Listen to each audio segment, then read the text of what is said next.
नमस्कार बच्चों, Shivdham YouTube channel में आपका हार्दिक स्वागत है, अभिनंदन है। देखिए ना, 15 मिनट की क्लास तो अपन ने पहले ले ली थी, है ना। तो थोड़ा सा गड़बड़ होगी उसमें। तो आज हम क्या कर रहे हैं, सबसे पहले तो देखो, ये जो आपके बोर्ड में आपकी जो बोर्ड क्लास है ना, उसके लिए मॉडल पेपर डाल रखा है आपको। उच्च माध्यमिक प्रायोगिक परीक्षा 2026। ये देखो मॉडल पेपर है आपके। सब्जेक्ट रसायन विज्ञान है, 12th क्लास। अब इसमें देखो समय आपको पता ही है, 3 घंटे 15 मिनट का है। पूर्णांक कितने का है? 56 नंबर का। कितने का है? 56 नंबर का। अब देखिए, आप आगे कुछ निर्देश दे रखे हैं आपको। इसमें देखो, सबसे पहले एक निर्देश तो ये है, सबसे बढ़िया तो मतलब सबसे काम का जो है, परीक्षार्थी सबसे पहले प्रश्न पत्र जो है, जब भी आपको पेपर मिलेगा, जब आप बोर्ड की एग्जाम देंगे, तो उसमें आपको रोल नंबर लिखना क्या है? जरूरी, अनिवार्यतः है, लिख रखा है इसने, कंपलसरी है। सभी प्रश्न करने अनिवार्य हैं। प्रत्येक प्रश्न का उत्तर दी गई उत्तर पुस्तिका में ही लिखें, कोई दिक्कत नहीं है, तो आपको पता ही है वैसे। एक देखो, जो काम की बात है वो ये है,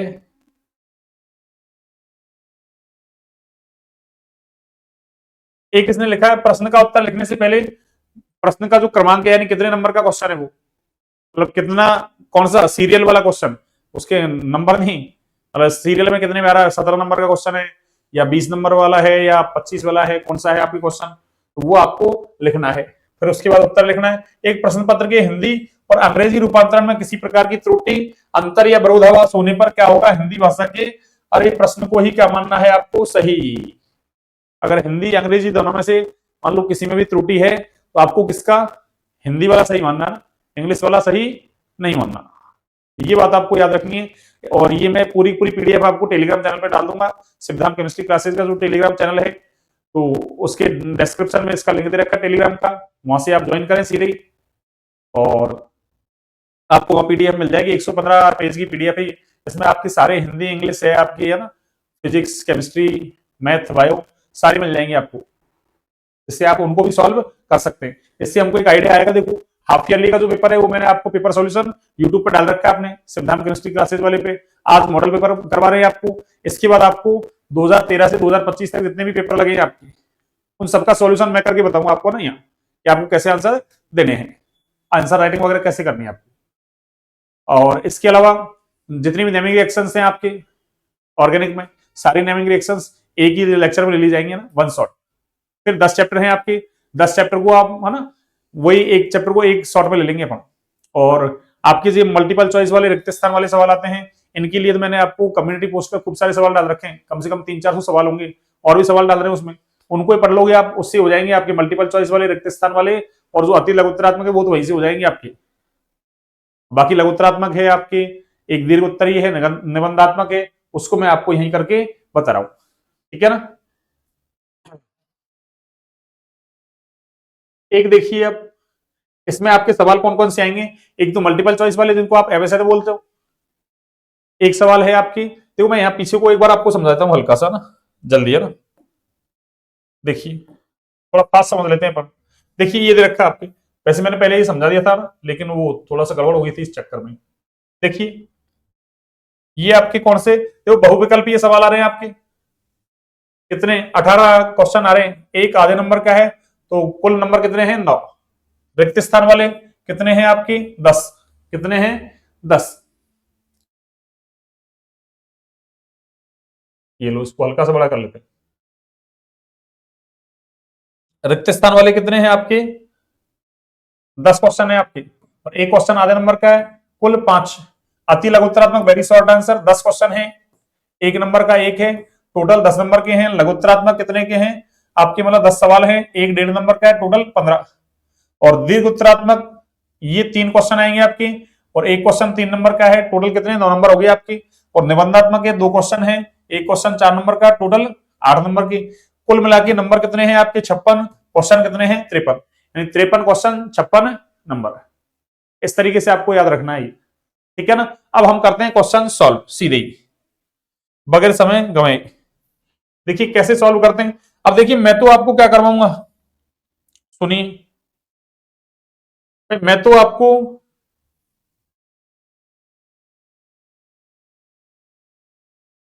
क्वेश्चन नंबर 1 से लेके और लास्ट तक करवाऊंगा आपको।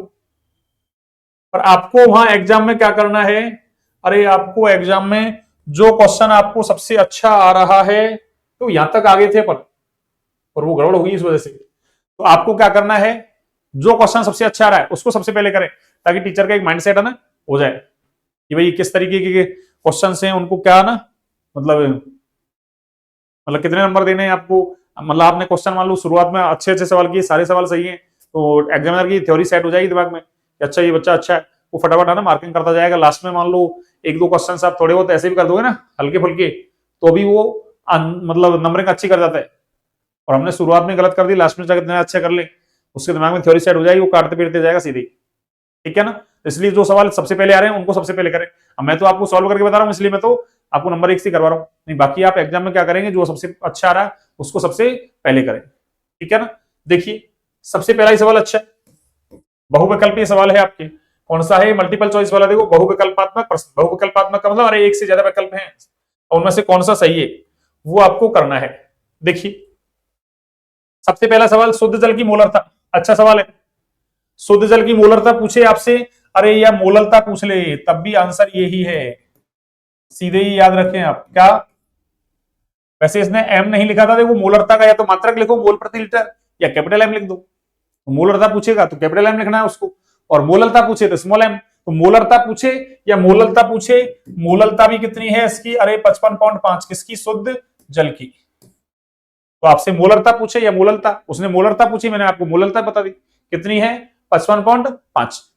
अब ये तो डायरेक्ट आंसर है, याद रख लो, जिनको नहीं आता है वो, और जिसको आता है वो देख लो, शुद्ध जल पूछा है इसने, तो इसका मतलब अरे कम से कम हम क्या लेंगे, 1 लीटर, ऐसे लेते हैं पर 1 लीटर विलयन में उपस्थित विलेय के मोलों की संख्या। अब इसने शुद्ध जल लिया है, इसका मतलब उसमें अरे विलेय विलेय नहीं है, तो 1 लीटर जल तो कम से कम लेंगे अपन भाई, 1 लीटर विलियन लेते हैं ना, 1 लीटर विलियन में उपस्थित विलेय के मोलों की संख्या, तो अपन 1 लीटर तो कम से कम ले। तो 1 लीटर जल का मतलब कितना होता है, अरे 1 लीटर जल का मतलब 1000 ml जल। 1 लीटर जल का मतलब कितना है, 1000 ml जल। और 1000 ml के तो आप इसको, या आप इसको 1000 ग्राम कह सकते हैं। अरे 1 लीटर जल का मतलब क्या होता है बच्चों, 1000 ml जल, या इसको आप कह दो 1000 ग्राम जल। क्यों, क्योंकि जल का अरे डेंसिटी ऑफ वाटर जो है ना, वो होती है आपके 1 ग्राम पर ml।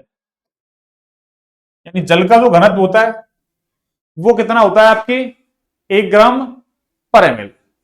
कितना होता है, 1 ग्राम पर ml।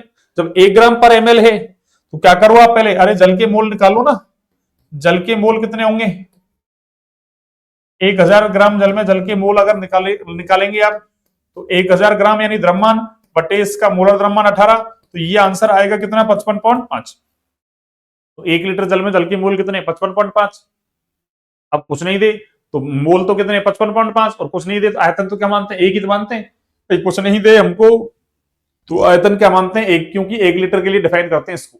इसलिए जल की जो मोलरता है या मोललता है, अरे दोनों में से कोई सी निकालो आप, कितनी हो जाएगी, जल के मोल कितने हैं 55.5, अपॉन विलियन का आयतन कितना मानेंगे 1, तो कितना हो जाएगा 55.5। और किसमें मोलरता है तो क्या लिखूंगा मैं, अरे मोलरता है बच्चों तो क्या लिखूंगा, कैपिटल एम, कैपिटल एम। ये लो, तो ऐसे आंसर आ गया हमारा 55.5। अब आपसे मोललता पूछ ले तब भी आपको आंसर यही देना है, तब भी आपको आंसर यही देना है। ठीक है ना, तो मैंने एक सवाल के साथ में 2 सवाल करवा दिया आपको। ऐसे ही करेंगे अपन सॉल्व, ऐसे नहीं केवल एक ही आंसर दे दिया छुट्टी। अगर पॉसिबल है तो एक से ज्यादा ना, आपको भी और भी इससे जुड़ा हुआ कोई सवाल है तो उसको भी आपको बता देंगे। अब देखिए अगला,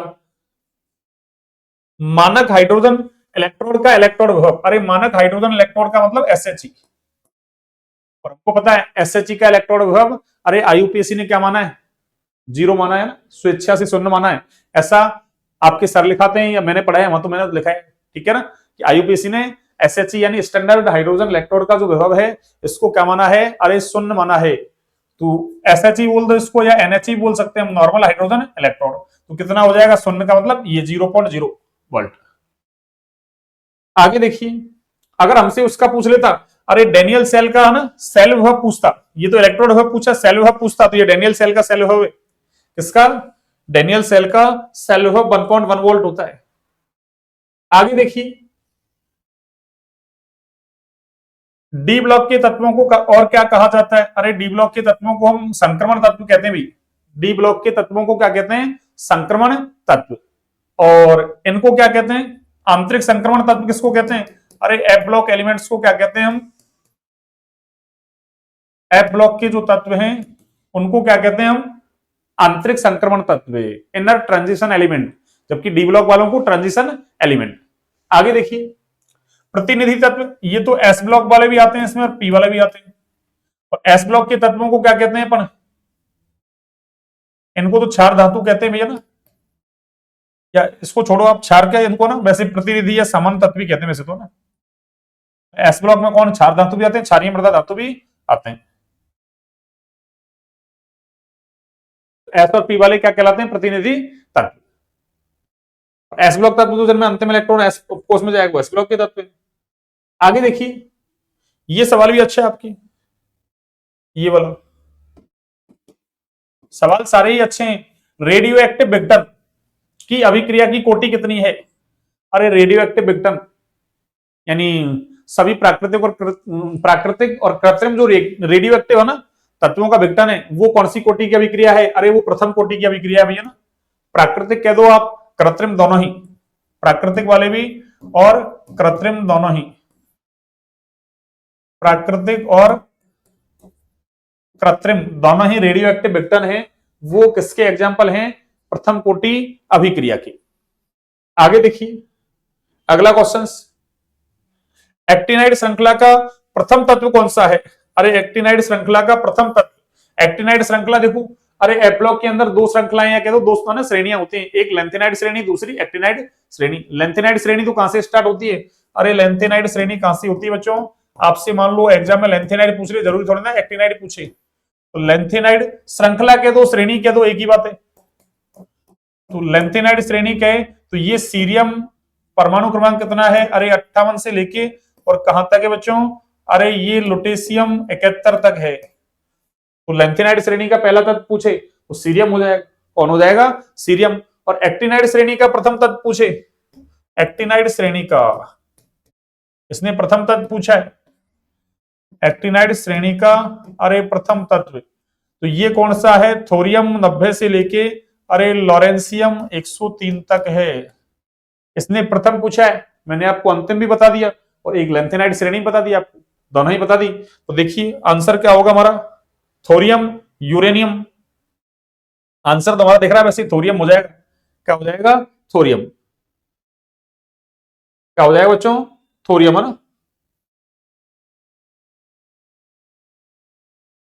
आंसर क्या होगा हमारा? थोरियम। दो आंसर इधर दे रखे हैं, दो आगे है ना, अगले पेज पे हैं। देखिए ये आगे एक एक्टिनियम और एक क्यूरियम, तो ये नहीं है ना, एक्टिनियम के बाद आते हैं इसलिए एक्टिनाइड कहलाते हैं। आगे देखिए, सर्वाधिक ऑक्सीकरण अवस्थाएं प्रदर्शित करने वाला तत्व, सर्वाधिक ऑक्सीकरण अवस्थाएं प्रदर्शित करने वाला तत्व कौन सा है? अरे मैग्नीज है, आयरन है, कॉपर है या जिंक है? अब देखो आयरन, कॉपर, जिंक और ये मैग्नीज, ये 3D श्रेणी के एलिमेंट्स हैं भैया ना। किसके हैं? 3D श्रेणी के। और 3D श्रेणी में सर्वाधिक ऑक्सीडेशन स्टेट कौन दिखाता है? अरे मैग्नीज दिखाता है भैया ना, और वो भी कितनी? +7। तो सही आंसर कौन सा है हमारा? ये। और कितनी दिखाएगा ये? +7। पर हमसे पूछ ले, पूरे डी ब्लॉक में पूछ ले, ये तो 3D श्रेणी के एलिमेंट्स दे दिए इसलिए इसलिए इसने। और ऐसे पूछ ले डी ब्लॉक में सर्वाधिक ऑक्सीडेशन स्टेट कौन दिखाता है, या आवर्त सारणी में सर्वाधिक ऑक्सीडेशन स्टेट कौन दिखाता है, तो वो है रुथेनियम और एक ओस्मियम।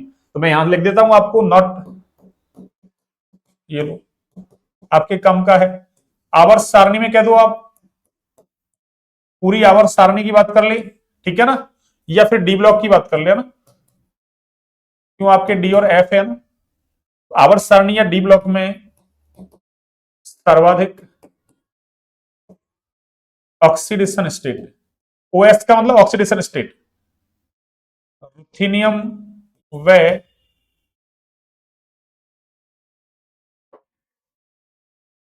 ओस्मियम। क्यों ये ओएस ओएस दो बार आ रहा है, कहीं आपसे आपके चक्कर पड़ जाए। मैं इसको एक बार इरेज कर देता हूं, अरे इसको मैं इरेज कर देता हूं ना, हिंदी लिख देता हूं चलो, क्यों फिर आपके चक्कर हो जाए। सर्वाधिक ऑक्सीकरण अवस्था, ऑक्सीकरण अवस्था, सर्वाधिक ऑक्सीकरण अवस्था कौन दिखाता है अभी? अरे सर्वाधिक ऑक्सीकरण अवस्था रुथेनियम व ओस्मियम है ना, प्रदर्शित करता है। ये आपको याद रखना है, प्रदर्शित करता है। और वो भी कितनी? अरे प्लस की 8, यानी हाईएस्ट ऑक्सीडेशन स्टेट कितना है आवर्त सारणी में? +8। और वो कौन दिखाता है? रुथेनियम और ओस्मियम। अगला क्वेश्चन देखिए,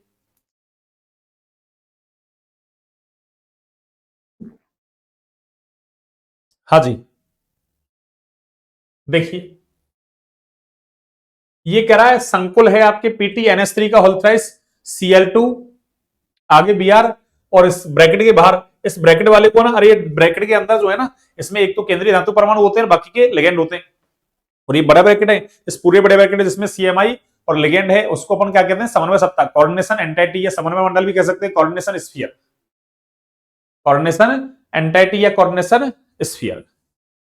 और ये जो है ना साथ में है ये काउंटर आयन, तो देखो इस पे माइनस आएगा और इस पे क्या आएगा? प्लस, और इस पे माइनस आएगा। तो ये कह रहा है क्या कि संकुल PtNH3 का whole thrice Cl2Br Cl minus के जलीय विलयन में हैलाइड आयनों की संख्या कितनी होगी? अरे तो हैलाइड आयन तो केवल यही तो टूटेगा, ये अंदर वाला हैलाइड नहीं टूटेंगे, ध्यान रखना। समन्वय मंडल के अंदर ये कैसा होता है? समन्वय मंडल अनायनित होता है, क्योंकि उसके बाहर जो काउंटर आयन होता है वो कैसा होता है? आयनित। तो जब टूटेगा तो ये केवल एक ही क्या देगा? हैलाइड आयन का मतलब क्लोरीन है तो क्लोराइड आयन हो जाएगा ये। तो कितना देगा? अरे 1 देगा। कितना देगा? 1। इसने ऐसे पूछा है, और ये ऐसे पूछ लेता कि इसमें AgCl मिला दें, वो सॉरी AgNO3 मिला दें, तो AgCl का पीपीटी कितना मिलेगा? जब भी 1 मोल ही मिलेगा। क्यों? जितने Cl होंगे बाहर किसके? कोऑर्डिनेशन एंटाइटी या कोऑर्डिनेशन स्फीयर के बाहर होंगे, वही किसके रूप में? AgCl के रूप में अवक्षेप देंगे। यहाँ एक Cl बाहर है, तब भी क्या देता है? ये 1 मोल AgCl का अवक्षेप देता। ठीक है ना? ऐसा सवाल पूछ लिया आपसे वर्नर थ्योरी से, वर्नर थ्योरी से सवाल तो ऐसा ही, पर इसने है ना वो AgNO3 नहीं मिलाया, बस AgNO3 क्या करेगा? जितने Cl हैं कहां? उस कोऑर्डिनेशन स्फीयर के बाहर, बड़े ब्रैकेट के बाहर, उन्हीं को क्या करेगा? ये अवक्षेपित करेगा। तो ये ध्यान रखें। अगला देखिए, निम्न में से उभयदंतुक लिगेंड कौन सा है? अरे एथिलीन डाइयामीन उभयदंतुक नहीं है, PPS3 उभयदंतुक नहीं है, CO उभयदंतुक नहीं है। अरे उभयदंतुक कौन है? SCN, और इसका नाम क्या है? अरे थायोसाइनेटो। क्या नाम है बच्चों इसका? थायोसाइनेटो। उभयदंतुक का मतलब क्या है? अरे कोई लिगेंड है, उसके पास एक से ज्यादा दाता परमाणु तो हैं, लेकिन एक बार में केवल एक ही दाता परमाणु क्या करता है? अरे लॉन पेयर दान करता है। किसको? CMI को। यानी एक ही दाता परमाणु लॉन पेयर दान करेगा। एक से ज्यादा है तो एक साथ एक से ज्यादा नहीं करते, एक ही करता है। जैसे मान लो अरे मेरे 2 हाथ हैं, मैं या तो इस हाथ से लिख लू एक बार में, या फिर इस हाथ से लिख लू एक बार में, ऐसे नहीं दोनों से एक बार लिखूंगा, फिर वो उभयदंतुक नहीं है। ऐसे एक से ज्यादा क्या है? दाता परमाणु है, 2 3 4 कितनी हो, पर केवल एक बार में एक ही लॉन पेयर दान करे तो वो उभयदंतुक लिगेंड है। और एक से ज्यादा हो, जैसे मेरे 2 हाथ है, दोनों हाथों से लिख रहा हूं, फिर ऐसा क्या हो जाएगा? ऐसा लिगेंड कीलेट लिगेंड कहलाएगा। कौन सा लिगेंड? Chelate ligand. यानी ऐसे लिगेंड जिसमें एक से ज्यादा दाता परमाणु हो, पर एक से ज्यादा दाता परमाणु क्या करते हैं? एक ही समय में दान कर देते हैं, क्या? Lone pair. वो CMI के साथ में क्या करते हैं? अरे CMI का मतलब केंद्रीय धातु आयन या केंद्रीय धातु परमाणु, उसके साथ में क्या करते हैं? अरे रिंग का फॉर्मेशन कर लेते हैं, वलय का निर्माण, जिसको कीलेट वलय कहते हैं। और ये प्रोसेस कीलेशन कहलाती है, कीलेटीकरण कह दो हिंदी में कहो तो इसका मतलब SCN कैसा है हमारा? अरे SCN कैसा है बच्चों? कैसा है? अरे ये उभयदंतुक लिगेंड है। इसके अलावा देखो, अरे एक CN आ जाए, या इसका भाईबंध ऐसा आ जाए NC, या SCN आ जाए जैसे आपके पास है, दूसरा NCS आ जाए आइसोथायोसाइनेटो, एक आपके NO2 है और एक आपके ONO है। ठीक है ना? ONO minus NO2 minus, SCN minus NCS minus, yellow yellow. ठीक है ना? इस तरीके से तो ये सारे क्या हैं? आपके उभयदंतुक लिगेंड हैं। एक और है वैसे तो, CNO याद रखो तो साइनेटो, और ये एक NCO, ये आइसोसाइनेटो। तो कुल मिला के कितने? अरे 8 लिगेंड हो गए, 2-2 के पेयर बना दिए मैंने, 2-2 के क्या बना दिए? पेयर। जैसे यहाँ कार्बन दाता परमाणु हुआ, नाइट्रोजन है, यहाँ सल्फर है, यहाँ नाइट्रोजन है, यहाँ नाइट्रोजन, यहाँ ऑक्सीजन, यहाँ ये CNO आपके ना, CNO माइनस यानी ऑक्सीजन, या NCO माइनस यानी यहाँ आपके नाइट्रोजन हो जाएगा। दाता परमाणु। सॉरी, सीएनओ में ना, सीएनओ में कार्बन होगा ना, दाता परमाणु कार्बन, उधर नाइट्रोजन। आगे देखिए अगला। अगला क्या है सुनिए।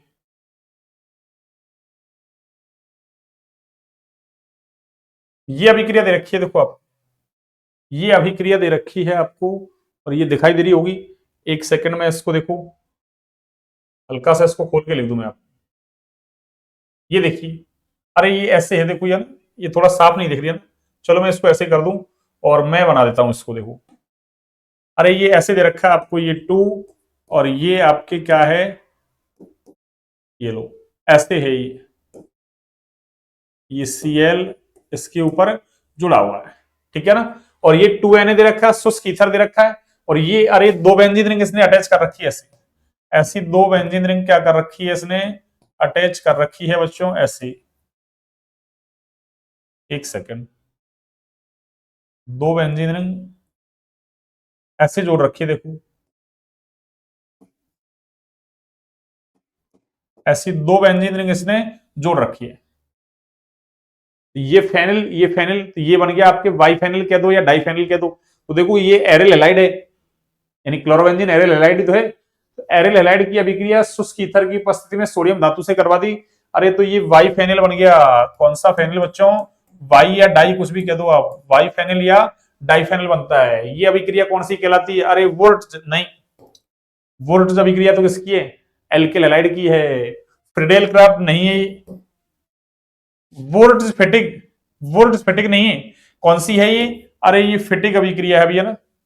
कौन सी अभिक्रिया है, फिटिक। अब ये तो आपको पहचान आनी चाहिए अभिक्रिया की, आपको अभिक्रिया की पहचान आनी चाहिए। तो ये तो कौन सी अभिक्रिया है आपके, अरे वोल्ट फिटिक नहीं है, कौन सी है, फिटिक है। वोल्ट अभिक्रिया ये तो कौन सी है आपकी, अरे ये तो एल्किल हैलाइड देता है ऐसे, वही एल्किल हैलाइड सोडियम धातु। और ये अरे एल्किल हैलाइड, इससे क्या बनेगा आपके आर आर ऐसे। और ये किसकी है, बोर्ड स्फटिक। एक एल्किल हैलाइड ले लो और दूसरा एरिल हैलाइड ले लो, यानी वोल्ट एल्किल हैलाइड की फिटिक, एरिल हैलाइड की, दोनों को मिक्स कर दिया तो नाम क्या हो गया, वोल्ट फिटिक, यानी दोनों की फिटिंग कर दी, जोड़ दिया दोनों को। तो एक एल्किल हैलाइड और एक एरिल हैलाइड की अभिक्रिया है, वो कौन सी है आपके, अरे वोल्ट फिटिक अभिक्रिया ऐसे। ये एरिल हैलाइड आपकी, ये लो, ये एरिल हैलाइड वही सोडियम धातु, और एक एल्किल हैलाइड ले लिया आपने, तो यहां से क्या बनेगा, अरे ये ऐसा बन जाएगा, ये लो एल्किल बेंजीन बनेगा आपकी। इस अभिक्रिया का नाम क्या है, अरे इस अभिक्रिया का नाम है आपके बच्चों वोल्ट्सफेटिक अभिक्रिया। कौन सी, वोल्ट्सफेटिक। और ये कौन सी है आपकी, अरे ये कौन सी है आपके, वुड्स अभिक्रिया। आगे देखिए, फ्रिडेल क्राफ्ट को पीछे देखते हैं ना आगे। और वैसे तो मैं है ना आपको वन शॉट करवाने वाला हूं, नेमिंग रिएक्शन, उसमें सारी नेमिंग रिएक्शन को एक साथ ले लेंगे, ठीक है ना। अब देखिए आप आगे की बात, फिनॉल की अभिक्रिया, वेरी वेरी इंपॉर्टेंट सवाल। अरे वेरी वेरी इंपॉर्टेंट सवाल, कई बार आ चुका है सवाल। फिनॉल की जिंक डस्ट से अभिक्रिया से बना उत्पाद है, अरे ये फिनॉल है आपकी, और जिंक डस्ट, ये जिंक डस्ट, देखो उसने इंग्लिश में लिख दिया डस्ट, यानी जिंक चूर्ण। इसके साथ में इसको गर्म करते हैं तो यहां से बनने वाला क्या है बच्चों, अरे बेंजीन बनने वाला है। और ये ZNO बाहर, अरे ये जिंक इस ऑक्सीजन को ले जाएगा ZNO, और ये क्या बन गया, बेंजीन। अरे ये क्या बन गया बच्चों, बेंजीन। तो ये अभिक्रिया है इंपॉर्टेंट, वेरी वेरी इंपॉर्टेंट, ठीक है ना। तो क्या कहेंगे अपन, क्या कहेंगे कि फिनॉल को जिंक चूर्ण के साथ, जिंक डस्ट के साथ क्या करते हैं, या यसद भी कह देता है कई बार जिंक को, वो यसद रच, उसके साथ गर्म करते हैं, बेंजीन बनता है। या आपसे ऐसे पूछ ले कि फिनॉल से बेंजीन आना, आप फिनॉल को बेंजीन में कैसे परिवर्तित करेंगे, रासायनिक समीकरण लिखिए, तो पूरा समीकरण लिखना है। अभी तो इसने हमसे सवाल पूछा है, तो इसके अकॉर्डिंग क्या बनने वाला है, अरे बेंजीन बनने वाला है। क्या बनने वाला है बच्चों, अरे बेंजीन बनने वाला है। ऐसे सवाल मैंने कम्युनिटी पोस्ट पे डाल रखे हैं, ऐसे सवाल मैंने कम्युनिटी पोस्ट पे डाल रखे हैं। आगे देखिए,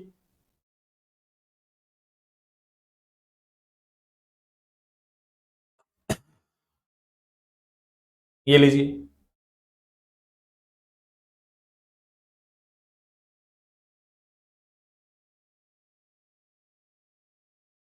हाँ जी, आपको ये पीडीएफ ऐसे कैसे ना सॉल्व की हुई कहां मिल जाएगी? आपको टेलीग्राम चैनल पर मिल जाएगी, ऐसे कैसे सॉल्व की हुई क्लास तो आपके पास है ही। अब देखिए आगे।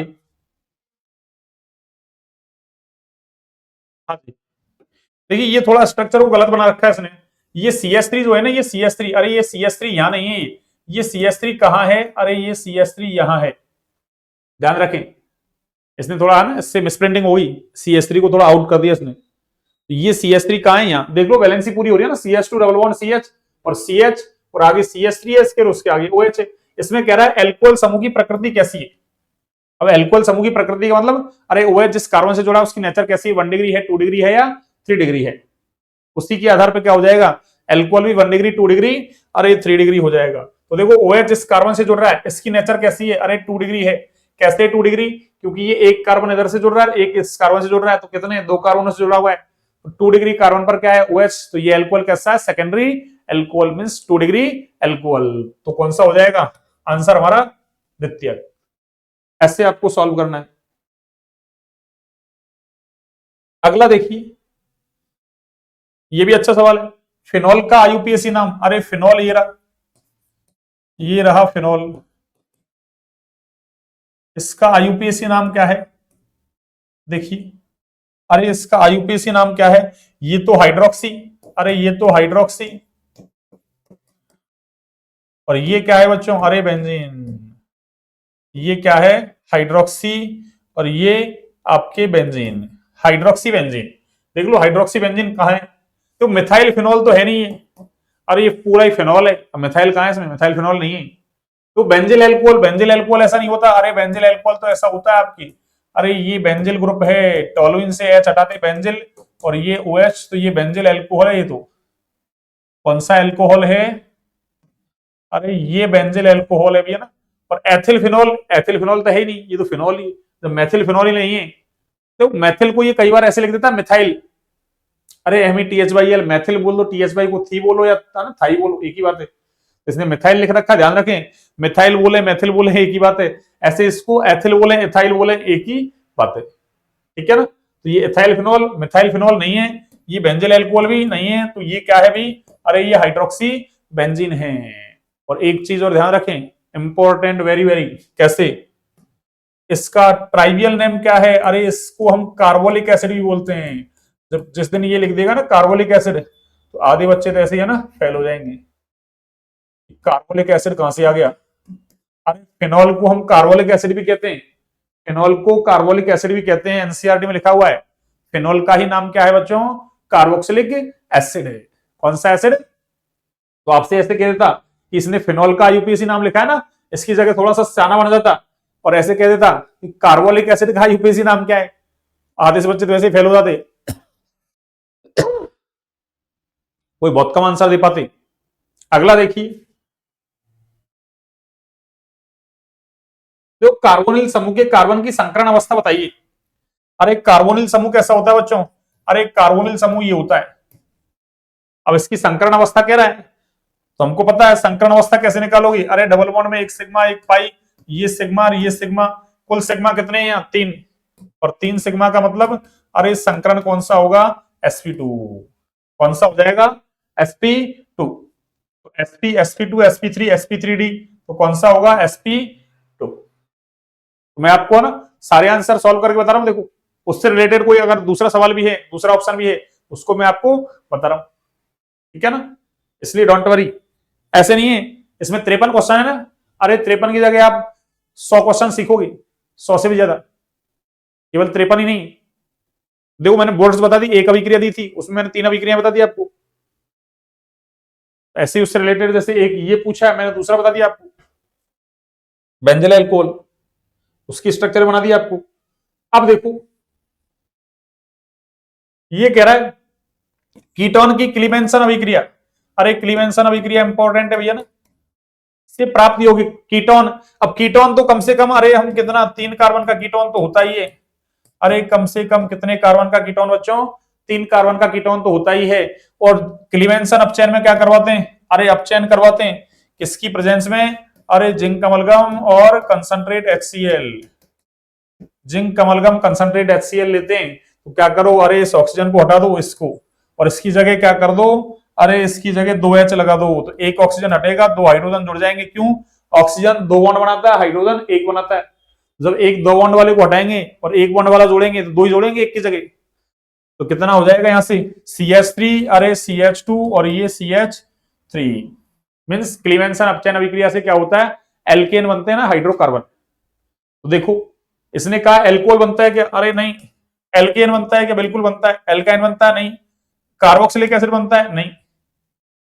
ये लो, ऐसे आपको सॉल्व करना है। ऐसे आपके नीट जेई वगैरह में, अदर कॉम्पिटिशन एग्जाम देते हैं उसमें सवाल आते हैं ऐसे। तो आप एनसीईआरटी वाले सवाल कर लेते हो तो आपको कहीं कोई दिक्कत नहीं है ना।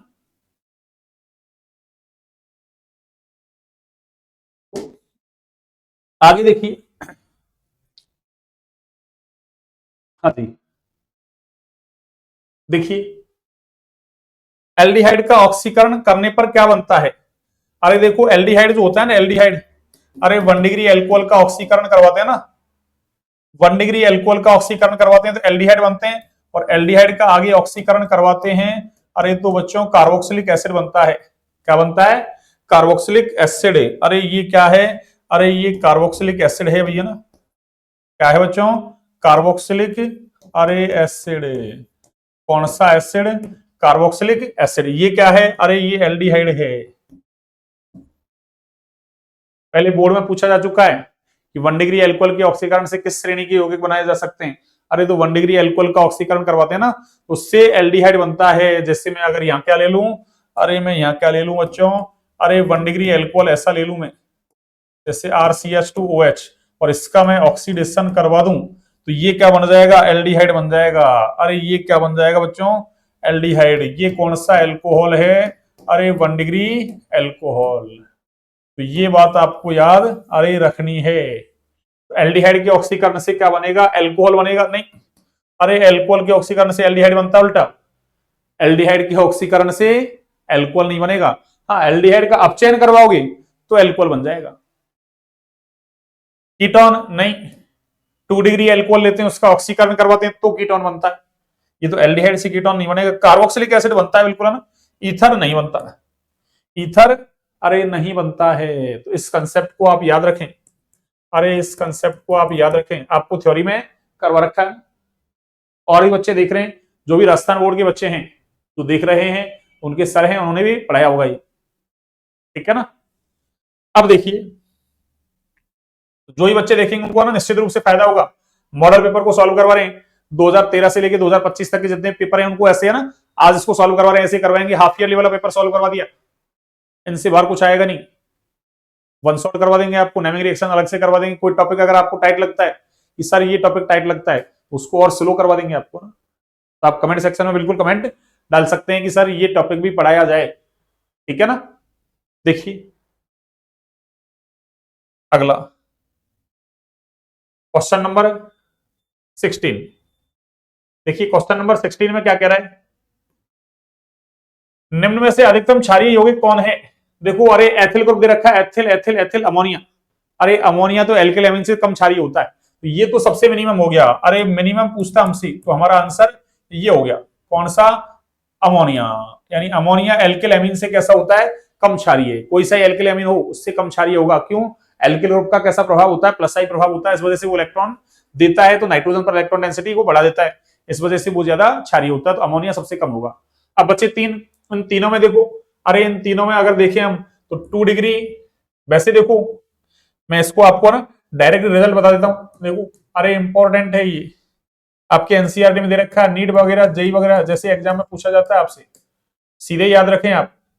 तो जैसे बेसिक स्ट्रेंथ का जो ऑर्डर है ना आपके, अरे बेसिक स्ट्रेंथ का ऑर्डर बच्चों क्या होता है, बेसिक स्ट्रेंथ का ऑर्डर क्या होता है, अरे 2 डिग्री, 1 डिग्री और 3 डिग्री। और सबसे कम कौन होता है, अरे अमोनिया। ये लो, अगर अमोनिया को भी लो आप तो अमोनिया हो जाएगा आपके, ठीक है ना। सबसे कम कौन हो जाएगा बच्चों, अरे अमोनिया हो जाएगा। 1 मिनट, मैं इसको हल्का सा इधर लेता हूं। देखिए तो क्या हो जाएगा आपके पास, अमोनिया हो जाएगा। सबसे कम कौन होगा बच्चों? अमोनिया। ये एमीन की बात कर रहे हैं भैया ना, किसकी बात कर रहे हैं? 4 एमीन, एमीन की क्षारीय सामर्थ्य, और वो भी किसमें? अरे आपको लिख के दे, आपको लिख के दे ऐसे क्या कि गैसीय अवस्था में, तो फिर आपको गैसीय अवस्था में बतानी है। अभी मैं किसकी बात कर रहा हूं? अरे जलीय विलयन कह दे आपसे या जलीय प्रावस्था कह दे, एक ही बात है। जलीय प्रावस्था या विलयन प्रावस्था कह दे, अरे जलीय प्रावस्था कह दे आपसे या विलयन प्रावस्था कह दे, बात एक ही है, ठीक है ना। और गैसीय प्रावस्था कहे तो फिर आपको गैसीय प्रावस्था में बताना है, लेकिन आपसे पूछेगा वो जलीय प्रावस्था या विलयन प्रावस्था, और कुछ भी नहीं दे, ना तो गैसीय बोले ना जलीय, तो फिर हमको जलीय प्रावस्था में मानते हुए क्या देना है? आंसर देना है क्या? कुछ नहीं दे तो हम क्या मानते हैं? अरे विलायक जल मानते हैं, तो जलीय प्रावस्था को आपको मानना है डोमिनेंट।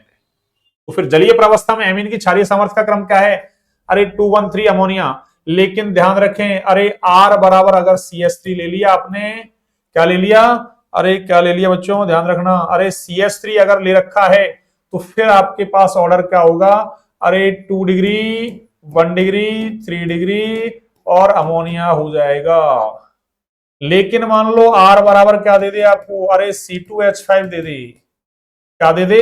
C2H5, तो फिर ऑर्डर क्या होगा? अरे 2 डिग्री और फिर 3 डिग्री, फिर 1 डिग्री, और सबसे कम कौन होगा? अरे अमोनिया। ध्यान रखें, मैंने पूरा की पूरा ऑर्डर ही बता दिया आपको, ठीक है ना। लेकिन लेकिन लेकिन ध्यान क्या रखें, अगर आपसे गैसीय प्रावस्था कह दे, अरे आपसे बच्चों क्या कह दे? गैसीय प्रावस्था कह दे, तो फिर आपको ध्यान रखना है क्या? अरे क्या ध्यान रखना है आपको? आपसे गैसीय प्रावस्था में पूछ ले एमीन की क्षारीय सामर्थ्य, तो फिर ऑर्डर क्या होगा? देखो,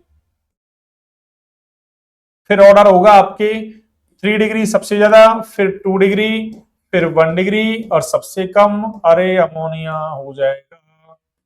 ये आपको ध्यान रखना है, ये आपको ध्यान रखना है। ये लो, मैंने सारा कंसेप्ट ही बता दिया आपको, आपको सारा कंसेप्ट ही बता दिया, ठीक है ना।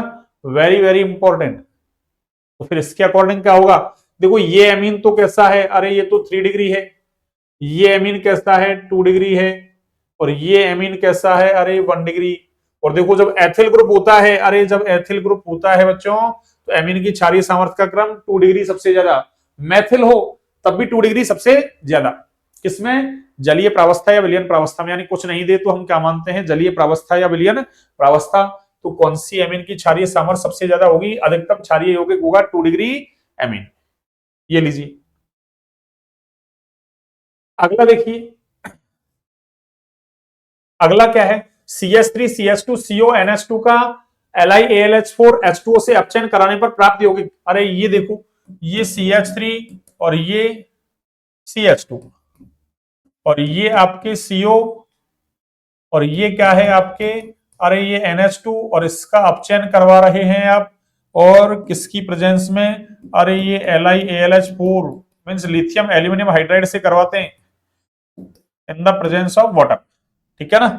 अरे ये वाटर तो एक तरीके से है ना, ये वर्कअप का काम कर रहा है, कह दो है ना, H+ सप्लाई कर देगा ये। तो देखो इससे क्या, अरे जो CO ग्रुप है ना, इसका अपचयन करवा दो आप बस। तो यहां से क्या बनने वाला है? अरे यहां से क्या बनने वाला है बच्चों? यहां से ये बनने वाला है CH3, अरे CH2, और CO किसमें? अरे CO का बन जाएगा CH2, और आगे क्या है? NH2। तो CH3 CH2 CH2, अरे NH2 मींस इसका नाम क्या है? अरे इसका नाम क्या है बच्चों? अरे इसका नाम है प्रोपेन एमीन। अरे प्रोपेन, और इसमें क्या लिख दो? एमीन का अनुलग्न एमीन होता है प्रोपेन एमीन। तो देख लो प्रोपेन एमीन का है, एथेन एमीन नहीं, प्रोपेनोइक एसिड नहीं, प्रोपेन नहीं, अरे ये प्रोपेन एमीन। इसने अलग अलग लिख दिया, अगर एक साथ लिखेगा ना तो अंतिम ई को हटाना पड़ता है, क्यों? स्वर के बाद स्वर आता है तो एक स्वर को हटा देते हैं पहले वाले को, स्वर के बाद स्वर आएगा तो पहले वाले स्वर को हटा देते हैं, ऐसा नियम है इंग्लिश में।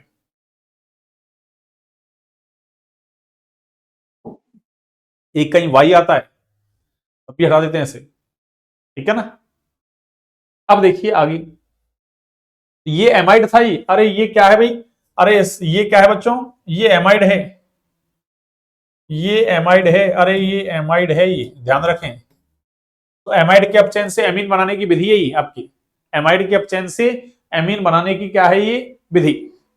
अगला देखिए,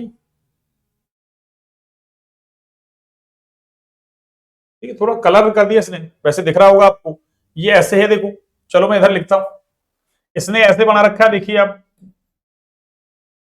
अरे इसने ऐसे बना रखा है बच्चों, ये N2 प्लस मीन्स डाइअजोनियम लवण हो गया ये, अरे N2 प्लस एक्स माइनस, और फिर ये कह रहा है, अरे इससे क्या बन रहा है बच्चों, अरे इससे ये बन रहा है आपके एरिल हैलाइड, और साथ में ये N2 गैस बाहर हो गई, अरे साथ में N2 गैस क्या हो गई बच्चों, अरे बाहर हो गई, और ये कह रहा है यहाँ कि ये क्या है, अरे Cu2X2, Cu2X2, Cu2X2 यानी क्यूप्रस हैलाइड दे रखा है आपको, इसकी जगह आपको ऐसा लिख दे तब भी एक ही बात है, अरे CuCl लिख दे तब भी एक ही बात है, Cl लिखे CuX लिख दे एक ही बात है, X लिख लो, ठीक है ना, तो इससे ये बन जाएगा आपके, क्यों ये Cl की जगह X लिख दो, क्यों X काम में ले रखा है ना इसने, तो ये अभिक्रिया कौन सी है, अरे ये गाटरमान अभिक्रिया है, एक सेंडमेयर है, एक बाल्जीमान, उनमें से है ये, तो कौन सी ये सेंडमेयर अभिक्रिया है, ये क्यूप्रस क्लोराइड के साथ में HCl लेते हैं, या क्यूप्रस ब्रोमाइड लेते हैं तो HBr लेते हैं,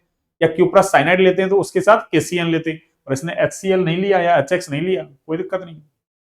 कौन सी अभिक्रिया है, अरे ये सेंडमेयर अभिक्रिया है, कौन सी अभिक्रिया है बच्चों ये, अरे ये सेंडमेयर कह दो या सेंडमायर कह दो एक ही बात है, आप सेंडमेयर कहें इसको या सेंडमायर कहें एक ही बात है, तो कौन सी अभिक्रिया है ये, गाटरमान, गाटरमान नहीं है, अगर कॉपर चूर्ण ले लेते उसके साथ हीटिंग साइन ले लेते, गर्म कर देते हीट, तो फिर बनता तो यही उत्पाद है, लेकिन अभिक्रिया का नाम गाटरमान हो जाता, कॉपर चूर्ण ले लेता तो कौन सी है ये, अरे ये सेंडमेयर अभिक्रिया है, ये कौन सी है बच्चों, सेंडमेयर।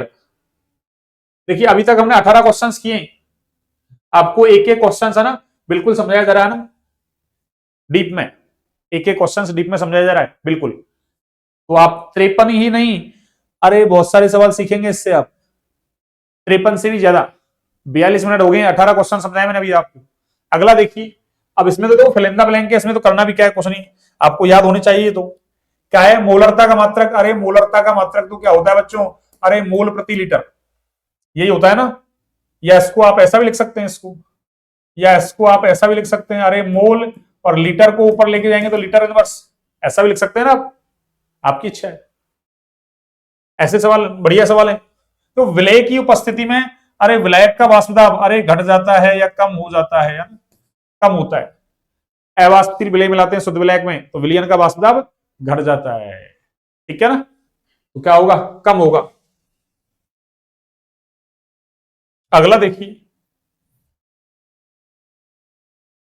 हाँ जी, अगला क्या है सुनिए, जो वैद्युत सेल अरे विद्युत ऊर्जा को क्या करते हैं, रासायनिक ऊर्जा में परिवर्तित करते हैं, अरे उनको हम वैद्युत अपघटनी सेल बोलते हैं भैया, कौन से, वैद्युत अपघटनी, और ध्यान रखें जो क्या करते हैं, अरे रासायनिक ऊर्जा को क्या कर देते हैं, अरे जो रासायनिक ऊर्जा को किसमें कन्वर्ट करते हैं, उल्टा लिख दूं मैं, किसमें, विद्युत ऊर्जा में, किसमें बच्चों, अरे विद्युत ऊर्जा में, तो वो कौन से सेल कहलाएंगे, अरे उनको हम बोलते हैं वैद्युत अपघटनी, वैद्युत रासायनिक सेल, कौन से सेल, उनको हम वैद्युत अरे रासायनिक सेल बोलते हैं, दो प्रकार के सेल हैं, वैद्युत रासायनिक और वैद्युत अपघटनी, तो ये कौन सा सेल है, अरे ये सेल आपके वैद्युत रासायनिक है, अभी तो हमारा राइट आंसर कौन सा है, वैद्युत अपघटनी है ना, कौन सा सेल, अरे वैद्युत अपघटनी सेल, तो ऐसे सेल जो विद्युत ऊर्जा को किसमें, रासायनिक ऊर्जा में क्या करते हैं भाई, अरे परिवर्तित करते हैं, रूपांतरित करते हैं, कन्वर्ट करते हैं, वो क्या कहलाते हैं आपके वैद्युत अपघटनी सेल, और जो रासायनिक ऊर्जा को विद्युत ऊर्जा में कन्वर्ट कर दे वो आपके कौन सा, वैद्युत रासायनिक सेल कहलाएगा, जिसका एग्जांपल अरे आप क्या लेते हैं, डैनियल सेल। आगे देखिए, चालकत्व का एसआई मात्रक, चालकत्व का एसआई मात्रक, अब देखो इसने अरे चालकत्व लिखा है, ध्यान रखें, नीचे कंडक्टिविटी लिख दिया इसने, लेकिन अभी अपन पीछे क्या क्या रहे हैं क्या कि इंग्लिश और हिंदी वर्जन में से हिंदी वर्जन को ही सही प्रायोरिटी दें आप, इंग्लिश को नहीं।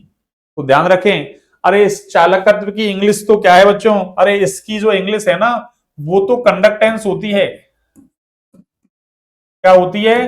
कंडक्टेंस। इस कंडक्टिविटी को तो हम क्या बोलते हैं, अरे इसको तो चालकता बोलते हैं हम, या इसी को स्पेसिफिक कंडक्टेंस ही बोल सकते हैं, स्पेसिफिक कंडक्टेंस। तो चालकता या फिर विशिष्ट चालकत्व कहते हैं इसको, विशिष्ट चालकत्व। ध्यान रखें। तो इसने हमसे क्या पूछा है, अरे चालकत्व पूछा है बच्चों। और चालकत्व तो क्या होता है, अरे जी बराबर होता है आपके 1/r। और आर क्या है? प्रतिरोध। प्रतिरोध का मात्रक क्या है? एम, वो सॉरी ओम। प्रतिरोध का मात्रक क्या है? ओम। ऊपर लेके जाओगे ओम इनवर्स तो क्या हो जाएगा, अरे इसका मात्रक ओम इनवर्स हो जाएगा। हम किसके अकॉर्डिंग दे रहे हैं? हिंदी वर्जन के अकॉर्डिंग। क्यों? स्पष्ट लिख रखा है कि अगर कोई विरोधाभास, त्रुटि वगैरह, कोई अंतर वगैरह है तो आपको हिंदी वर्जन को ज्यादा प्रायोरिटी देनी है। किससे? अरे इंग्लिश से। यानी कहने का मतलब यह है कि आपको आंसर किसमें देना है, अरे हिंदी के अकॉर्डिंग देना, ना कि इंग्लिश के। ठीक है ना? जबकि इसका मैं लिख देता हूं, देखो इसका क्या होगा, अरे इसका होगा आपके ओम इनवर्स। क्या होगा बच्चों? अरे ओम इनवर्स और आगे मीटर इनवर्स। ये लो, इसका मात्रक ये हो जाएगा आपकी 1/r L/8 ohm inverse metre inverse. या इसको आप ऐसे भी कह सकते हैं इसको, अरे सीमेन और आगे मीटर इनवर्स। ये ध्यान रखें। इसको आप ये भी कह सकते हैं, अरे इसको आप सीमेन भी कह सकते हैं ना। क्या कह सकते हैं बच्चों? सीमेन, SIEMEN, सीमेन। अरे ये भी कह सकते हैं हम।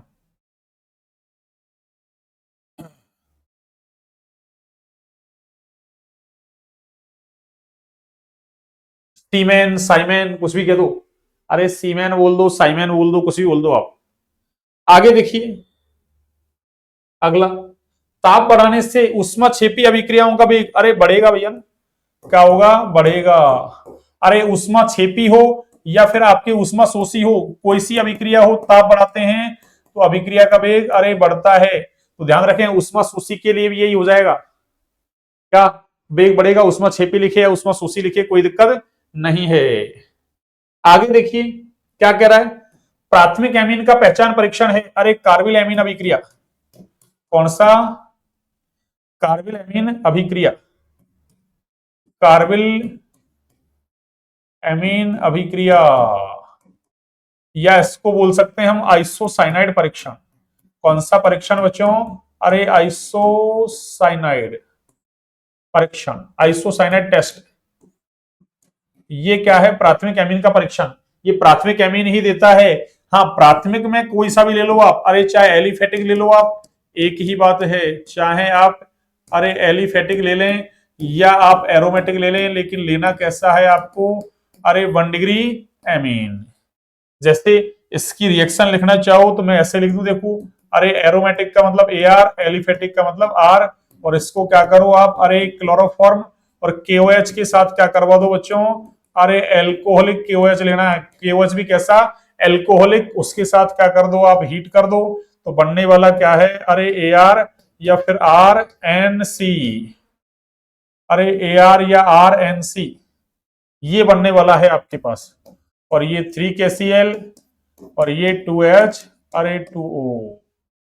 कौन सा? 2H2। 3KCl और साथ में क्या बनेगा, अरे 2H2O बनेगा। कौन सा?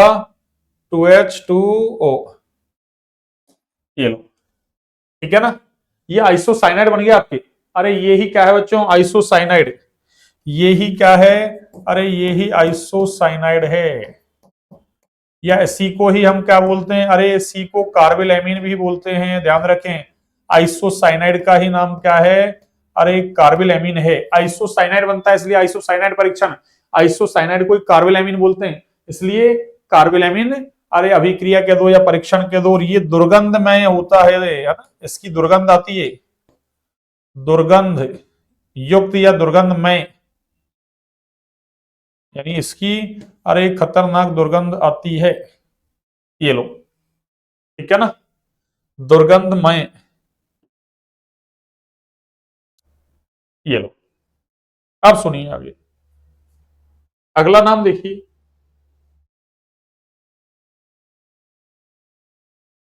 हाँ जी, CH2NH2 CH2NH2। अरे इसको एक नंबर दे लो, इसको दो दे लो, क्या फर्क पड़ रहा है। इसको आप एक नंबर दे लो, इसको दो नंबर दे लो। नाम क्या होगा इसका, अरे आईपीएससी नाम पूछा है तो दो कार्बन के लिए H और सिंगल बॉन्ड है इसलिए अरे N, और अरे 1 2 एक नंबर पे एमीन, दो नंबर पे, और इसका अनुलग्न क्या है, एमीन, तो एथेन 1 2 डाई एमीन, ये इसका क्या है आईयूपीएसी नाम, एथेन 1 2 डाई एमीन, जिसको एथिलीन डाई एमीन भी कहते हो आप, लिगेंड के अंदर ध्यान रखें। इसका साधारण नाम क्या है, एथिलीन डाई एमीन। अरे इसका साधारण नाम क्या है भाई, अरे इसका साधारण नाम क्या है बच्चों, अरे इसका साधारण नाम है आपके एथिलीन डाई एमीन। अरे एथिलीन डाई एमीन इसका क्या है साधारण, अरे नाम, कौन सा नाम, साधारण नाम क्या है, एथिलीन डाई एमीन। अगला देखिए, एनिलीन का पीकेबी मैथिल एमीन की तुलना में क्या होता है, अरे अधिक होता है भैया ना। अरे एनिलीन का पीकेबी मैथिल एमीन की तुलना में क्या होता है, अधिक, क्यों, हमको पता है। अरे हमको क्या पता है बच्चों, कि बेसिक स्ट्रेंथ जो है ना आपकी, अरे बेसिक स्ट्रेंथ ये व्युत्क्रमानुपाती है किसके, अरे पीकेबी की। मींस बेसिक स्ट्रेंथ ज्यादा तो पीकेबी कम, और बेसिक स्ट्रेंथ कम तो पीकेबी ज्यादा। तो हमको पता है, अरे एनिलीन और मैथिल एमीन समीन नहीं है, ये ध्यान रखना भैया ना। अरे ये समीन नहीं है, ये गलती से मिसप्रिंटिंग है, ये एमीन है ये। अब इतना तो आपको समझदारी दिखानी पड़ेगी सर की हिंदी में विरोधाभास क्या करें, ये समीन, इतना तो आप जानते हो ना, समीन समीन नहीं है, ये एमीन है ये। तो मैथिल एमीन, अरे एक तो एनिलीन ये रहा, एनिलीन ऐसा होता है, अरे एनिलीन ऐसा होता है, मैथिल एमीन अरे ऐसा होता है। और आपको सवाल लिखा रखा है वहां, एलिफेटिक एमीन और एरोमेटिक एमीन में से कौन ज्यादा क्षारीय है, अरे ये ज्यादा क्षारीय है। बेसिक स्ट्रेंथ किसकी ज्यादा है, अरे sorry sorry sorry sorry really sorry sorry sorry, उल्टा कर दिया मैंने, एक सेकंड, हाँ, अरे ये ज्यादा बेसिक है ना, यानी बेसिक स्ट्रेंथ किसकी ज्यादा है अभी, अरे मैथिल एमीन की ज्यादा है, और इसकी क्या है, कम, इसकी कम, बेसिक स्ट्रेंथ कम तो पीके भी ज्यादा होगा ना, तो यही तो कह रहा है, एनिलीन का पीके भी मैथिल एमीन की तुलना में क्या होता है, ज्यादा होता है ना। अरे इसकी बेसिक स्ट्रेंथ कम तो पीके भी ज्यादा, एनिलीन का पीके भी मैथिल एमीन की तुलना में क्या होता है, अधिक होता है। ठीक है ना, इसको याद रखें, कारण क्या है इसका आपको पता होगा। अरे यहाँ इस नाइट्रोजन पर जो लोन पेयर है ना, वो कैसा होता है, अनुनाद में भाग लेता है, डिलोकलाइज्ड लोन पेयर होता है, इस वजह से इसकी क्षारीय सामर्थ्य कम होती है, किससे, अरे इस aliphatic amine means Maithil amine से। जबकि यहाँ नाइट्रोजन पर लोन पेयर तो यहाँ भी है, लेकिन ये कैसा है, अरे ये लोकलाइज्ड है, और ये कैसा है, डिलोकलाइज्ड, इतना आपको पता है।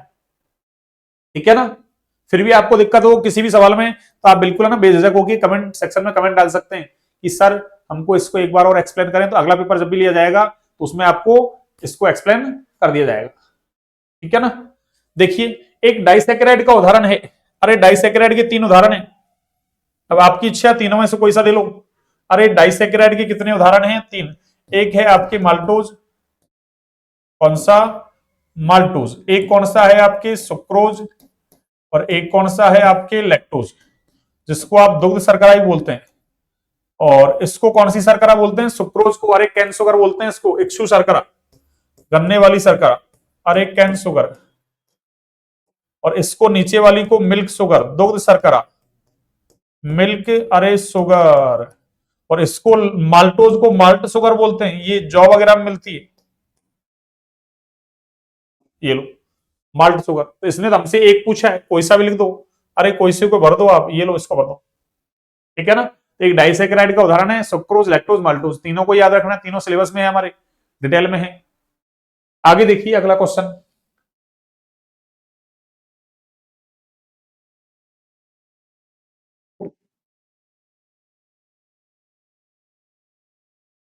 देखिए अगला पूछ रहा है हमसे ये क्या, ग्लूकोज का आणविक सूत्र है। अरे इसको तो हर कोई बच्चा जानता है, ग्लूकोज का आणविक सूत्र क्या है, अणुसूत्र क्या है, एक ही बात है, C6H12O6। लेकिन यदि हमसे मूलानुपाती सूत्र पूछता है, अरे क्या पूछता है बच्चों, अरे मूलानुपाती, अरे सूत्र पूछता है, ये तो हम क्या कर देते, अरे CH2O। वैसे पूछेगा नहीं आपसे, ये तो 11th क्लास का है वैसे ना, वैसे 12th में कर सकते हो, मूलानुपाती सूत्र ऐसे निकालते हो ना, कौन कौन है, कार्बन हाइड्रोजन ऑक्सीजन, बस। तो इनका जो है ना, कार्बन हाइड्रोजन ऑक्सीजन जो तत्व है, इनके परमाणुओं की संख्या का सरलतम अनुपात देख लो, तो 6-12-6 का अनुपात क्या आएगा, 1-2-1।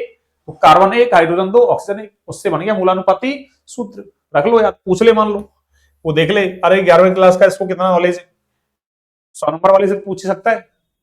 वो ऐसा थोड़ी ना कहेगा कि सर मैंने तो 11वीं क्लास नहीं पढ़ी थी, 12वीं पढ़ी है, तो भैया 100 नंबर कैसे लाएगा, टिप के 100 नंबर उसी के आएंगे जो 11वीं क्लास अच्छा सब पढ़ा होगा, बिल्कुल है ना, शानदार तरीके से पढ़ा है उसने 11वीं क्लास, उसके 100 नंबर आने में कोई दिक्कत नहीं है। क्यों, गवर्नमेंट ने सिलेबस कम कर रखा है, 6 चैप्टर तो कोरोना की वजह से कमी हो रहे हैं, कोरोना भग गया, हालांकि अब इस साल चेंज हो सकता है सिलेबस, इस साल पीछे वाला सिलेबस आ सकता है उल्टा ही, अब तो कोरोना गया, नई शिक्षा नीति आ गई, NEP 2020 जो एक्शन में आ रही है, कब 2026 में नए सेशन से, अप्रैल से नया सेशन स्टार्ट है आपके कॉलेजों में, तो लागू होगी, वैसे नई शिक्षा नीति है आपकी, NEP 2020 न्यू एजुकेशन पॉलिसी है ना, पॉलिसी।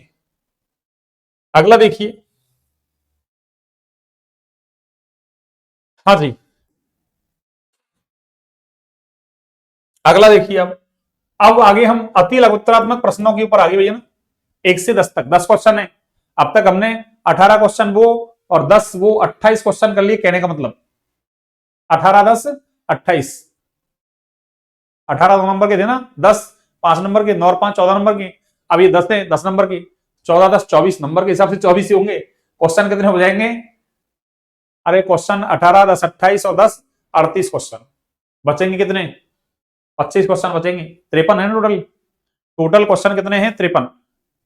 अब देखिए ये कह रहा है 5 ग्राम NaOH को, ये NaOH वाला सवाल ना जाने कितनी बार आ गया और आता ही रहता है हर साल, ठीक है ना। अरे 12वीं क्लास में पता नहीं एग्जामिनर को इस NaOH से जाना कितना लगाव है ना, ये NaOH बार बार देता है, 4 ग्राम NaOH देता है वहां, तो ये अब यहाँ तो 5 दे दिया इसने, कोई दिक्कत नहीं है। अब देखिए हम तो सीधे मोलरता का फॉर्मूला लगाते हैं, देखिए मोलरता का फॉर्मूला बार बार लिखें ताकि आपको दिक्कत नहीं आए। तो इसका मतलब क्या है, अरे मोलरता बराबर क्या होता है भाई, अरे WA/MA इंटू 1000 अपॉन, अरे V, और V किसमें, ml में, ध्यान रखें बच्चों, V का मतलब आयतन, और आयतन आपको किसमें दे, ml में दे, तो ऊपर 1000 से गुना करेंगे, अगर ml में नहीं दे, लीटर में दे दे डायरेक्ट, तो 1000 से ऊपर गुना नहीं करेंगे, ये ध्यान रखें। अब मैं सीधे है ना रख रहा हूं, देखो WA क्या है, विलय की मात्रा, अब आपके ऐसे सॉल्व करा दिया हो, विलय की मात्रा अपन विलयन का आयतन, नहीं सॉरी विलय की मात्रा नहीं, विलय के मोल अपन विलयन का आयतन। अब मोल को खोल के लिख लिया बस मैंने यहाँ, ये द्रव्यमान बटे मोलर द्रव्यमान, द्रव्यमान बटे मोलर द्रव्यमान, आयतन आ गया, अगर ml में तो ऊपर 1000 से गुना कर दिया। तो 5 ग्राम NaOH को 500 ml जल में घोला गया है, 5 ग्राम NaOH को किसमें, अरे 500 ml जल में घोला गया है, विलयन की मोलरता ज्ञात कीजिए। अब कई बार हमारे दिमाग में चक्कर हो जाता है, कैसे 5 ग्राम NaOH जिसको घोला जा रहा है वो विलय, जिसमें घोला जा रहा है वो ब्लैक, तो ब्लैक कितना है 500 ग्राम कह दिया इसने। और अभी मैंने पीछे बताया था आपको जल का घनत्व 1 ग्राम पर ml होता है, तो जल का 1 लीटर और 1 किलोग्राम बराबर है, तो फिर 500 ml और 500 ग्राम भी बराबर होगा, तो 500 ग्राम का मतलब ये क्या है, हाँ यहाँ तो ग्राम में दिया नहीं ना, उसने 500 ml दिया सीधी, कोई दिक्कत नहीं है। अगर 500 ग्राम भी लिख देता तब भी 500 ग्राम का मतलब 500 ml ही है, किसका, जल का। अब इसने ये मान लिया, अब कई बच्चे क्या करेंगे, विलयन कैसे बनता है कि 5 और ये 500 ग्राम माने तो 5 और 505, सॉरी 5 और 500 505 हो जाएगा ना, लेकिन डेंसिटी दे नहीं रखी इसने, तो इसने क्या मान रखा है कि विलय को इसके अंदर घोल दिया ना, 5 ग्राम NaOH को जल में डाल दिया, किसमें 500 ml जल में डाल दिया, तो उस जो विलयन बन गया ना, तब उसके आयतन में कोई चेंज नहीं है, 500 पहले था 500 अभी भी है, ऐसा हमको मानना है। अगर डेंसिटी देता तब तो हम क्या करते थे, 5 और 500 जोड़ते 505, फिर डेंसिटी से उसको गुणा कर लेते, तो क्या आ जाता अपने पास, डेंसिटी से गुणा, क्या D बराबर M/V है ना, तो क्या करते, V निकालते, D को नीचे ले आता, डेंसिटी देता तो जो द्रव्यमान है उसमें डेंसिटी का भाग लगा देते, तो अपना अपना क्या आता, वॉल्यूम आता। अब हमको क्या मानना है कि विलय को मिलाने के बाद विलयन के आयतन में कोई चेंज नहीं हुआ, इसलिए 500 का 500 ही रखेंगे, तो क्या होगा, ये 5 और ये कितना है भाई 40। NaOH का कितना आता है मॉलिक्यूलर वेट 40 आता है, तो 40 रख दिया मैंने। 500 किसमें है ml में है, तो मैंने 1000 से क्या कर दिया ऊपर गुणा कर दिया। अब इसको काट लो आप, तो ये तो सीधे कट गया 2 बार, और इसको काटेंगे आप तो 8 बार कटेगा, और इससे इसको काटेंगे तो ये 4 बार कटेगा। पर ध्यान रखें, अरे ऊपर एक भी है, कई बच्चे क्या है 2 से 8 को काट दिया, क्या आंसर कितना आ गया 4, गलत है 4, ऊपर एक बचा हुआ अभी नीचे 4, एक में 4 का भाग लगाते हैं। अरे तो बच्चों ये आंसर आता है 0.25, और क्या है अरे मात्रक इसका मोल प्रति लीटर अभी लिख के आ रहे हैं जस्ट, ठीक है ना, तो 0.25 मोल प्रति लीटर। अगला देखो, कच्चे आम को सांद्र लवणीय विलयन में रखने पर क्या होता है, ये सवाल आ चुका है पहले, अरे ये आ चुका है बोर्ड में, ये बोर्ड में आ चुका है, ये शायद 17-18 में कुछ ऐसे आया था सवाल, ये बोर्ड में आ चुका है कच्चा आम, इंपॉर्टेंट है भाई। जो सवाल एक बार आ गया ना, अरे जब तक सवाल आता नहीं है एग्जाम में तब तक वो इंपॉर्टेंट नहीं होता, जिस दिन से आ जाता है उस दिन से टीचर भी कहना चालू कर देता है, बच्चे मानना चालू कर देते हैं कि ये इंपॉर्टेंट है। ये पूछा जा चुका है कि कच्चा आम है उसको सांद्र लवणीय विलयन में रखा जाएगा, तो कच्चा आम क्या होगा, अरे कच्चे आम का मतलब, अब कई सोचेंगे सर आम तो पका आता है, कच्चे आम का मतलब अरे वो कैरी जो अचार डालते हो आप, कच्चे आम का मतलब उसको सांद्र लवणीय विलयन में रख दिया, यानी बाहर सांद्रता ज्यादा और कच्चे आम के अंदर जो लिक्विड है ना उसकी सांद्रता कैसी है कम, अंदर सांद्रता कम बाहर ज्यादा, तो क्या होगा परासरण हमेशा अरे कम से ज्यादा, स्वतः प्रोसेस ही, तो क्या होगा अंदर का सारा माल मसाला बाहर आ जाएगा, तो कच्चा आम क्या अरे संकुचित हो जाएगा, सिकुड़ जाएगा, तो क्या कहेंगे अपन, अरे इसका आंसर क्या होगा कि कच्चा आम क्या होगा भाई, बाह्य परासरण, भाई बाहर आ गया ना सब कुछ, बाह्य परासरण के कारण क्या होगा, बाह्य परासरण के कारण संकुचित हो जाएगा, क्या होगा संकुचित हो जाएगा, ये लो, ये इसका आंसर हो गया। अगर इस सांद्र लवणीय विलयन में नहीं रखता, निम्न सांद्र है ना, या निम्न लवणीय विलयन में रख देता, यानी अंदर वाले की सांद्रता ज्यादा बाहर वाले की कम, तो क्या होता है कम से ज्यादा, यानी क्या विलायक अंदर चला जाता, तो क्या होता है वो कच्चा आम फूल जाता। अब इसकी जगह आम ही आम नहीं लिखे, अरे किसमिस रख दे तब भी एक ही बात है, अंगूर रख दे तब भी एक ही बात है। जैसे करेले बनाते हो आप, करेले में क्या नमक लगा करके रखते हो ना आप, तो क्या होता है उसका कड़वापन दूर हो जाता है, तो ये परासरण की वजह से होता है। तो आपसे कुछ भी पूछ सकता है, ये एप्लीकेशन बेस्ड सवाल था ये ना, एप्लीकेशन पर बेस्ड सवाल था ये किताब में नहीं है, ठीक है ना, तो आपको ध्यान रखना इंपॉर्टेंट है। अगला देखिए, तो अब वही परासरण वाला सवाल ऊपर है, परासरण वाला नीचे दे दिया, लेकिन ये प्रतिलोम परासरण है। अरे प्रतिलोम परासरण का मतलब आरओ, आरओ तो पढ़ा होगा ना, अरे आरओ का पानी पीते हो वही आरओ है, ये रिवर्स ऑस्मोसिस, रिवर्स ऑस्मोसिस प्रतिलोम परासरण, इसको परिभाषित कीजिए। अरे इसकी परिभाषा तो क्या सिंपल है, क्या कहेंगे, अरे जब विलयन पर क्या परासरण दाब से है ना, विलयन पर परासरण दाब से, कौन से दाब से, अरे परासरण दाब से, और परासरण दाब को पाई कहते हैं, से अधिक दाब, परासरण दाब से क्या, अरे अधिक दाब आरोपित किया जाता है, आरोपित किया जाता है,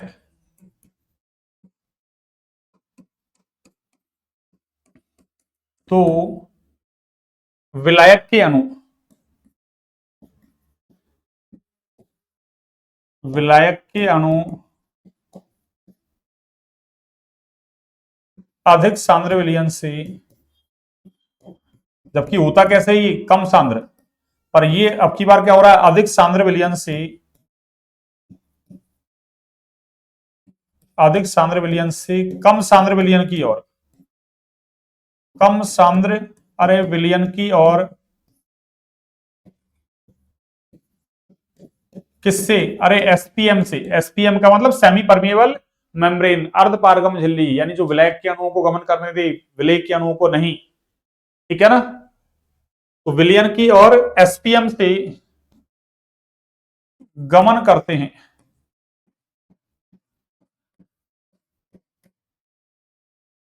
ठीक है ना, चूंकि यह प्रक्रिया, चूंकि यह प्रक्रिया परासरण की क्या होती है भाई? अरे ये जो प्रोसेस है ये परासरण की क्या है? व्युत्क्रम होती है ना। परासरण की क्या होती है बच्चों? अरे व्युत्क्रम होती है, उल्टी होती है। परासरण की व्युत्क्रम होती है।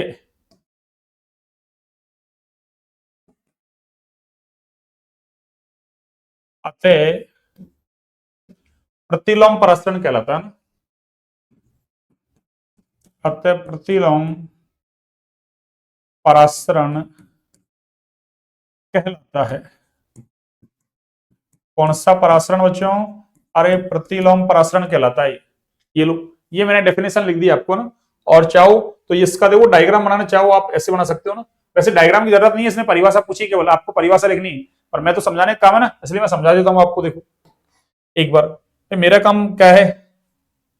अरे मेरा काम बच्चों समझाने का है ना, इसलिए मैं आपको समझा देता हूं। देखिए, हाँ जी, चलिए कोई बात नहीं। ये लो, ऐसा ले लो अपने क्या है।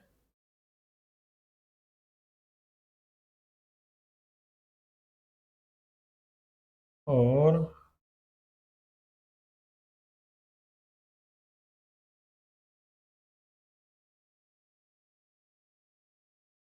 हाँ जी, ये देखिए, इधर अपन ने क्या लगा दी? अरे ये एसपीएम लगा दी। क्या लगा दी बच्चों?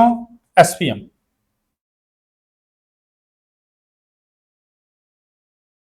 और इधर क्या है ये?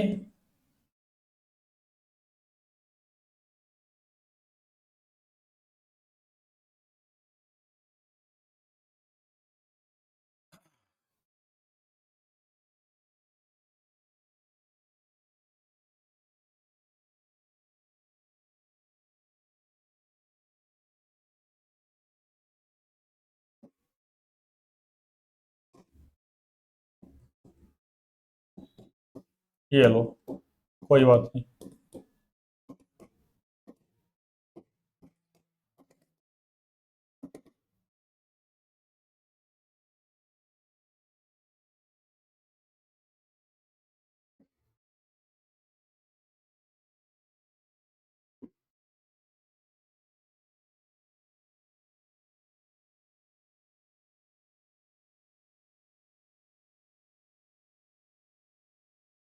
ये क्या हो रहा है, एक सेकंड।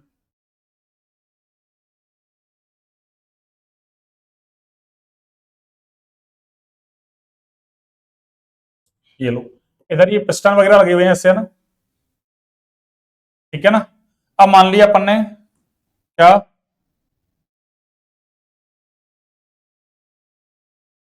कि इधर क्या है भाई? अरे इधर मान लो आपने अधिक सांद्र विलयन ले लिया। इधर, अरे इधर अधिक सांद्र विलयन है। इधर क्या है बच्चों? अधिक सांद्र विलयन। और इधर कैसा है? कम सांद्र विलयन। इधर कैसा है? अरे कम सांद्र विलयन। अब वैसे तो होता क्या है भाई? अरे वैसे तो परासरण होता कैसा है? कम से ज्यादा की तरफ, यानी विलायक के अणु कम सांद्र विलयन से ज्यादा सांद्र विलयन की तरफ जाते हैं। पर हमने क्या किया यहाँ? अरे यहाँ एक प्रेशर लगाया, और वो प्रेशर कितना लगाया? परासरण दाब से ज्यादा। तो फिर विलायक के अणु क्या होंगे? अरे विलायक के अणु क्या होंगे बच्चों? अरे विलायक के अणु क्या होंगे आपके? ये ज्यादा सांद्र से किधर आएंगे? अरे कम सांद्र की तरफ। क्योंकि ये प्रोसेस कैसा है? अरे परासरण का उल्टा है, इसलिए इसका नाम क्या है? व्युत्क्रम परासरण है। अरे क्या है बच्चों? व्युत्क्रम परासरण। और ये क्या है? अरे ये एसपीएम ही है। एसपीएम का मतलब सेमी परमिएबल मेम्ब्रेन, यानी अर्धपारगम झिल्ली। तो विलायक के अणु देखो अधिक सांद्र विलयन से किधर आ रहे हैं? कम सांद्र विलयन की तरफ। और ये ही क्या है? अरे यही हमारा, अरे यही आरओ है, रिवर्स ऑस्मोसिस। ठीक है ना? प्रतिलोम परासरण। इसकी डेफिनेशन लिखनी है आपको, तो केवल चित्र नहीं बनाना। ठीक है ना? और फिर भी कोई बनाना चाहे तो बना दे, वैसे चित्र बनाने की जरूरत नहीं है आपको। अब देखिए आप,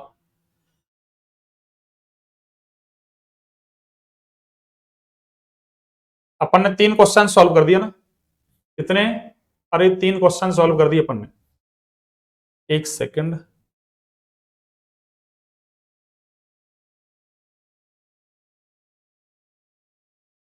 हाँ, चलिए देखिए अगला। चौथा क्वेश्चन देखिए,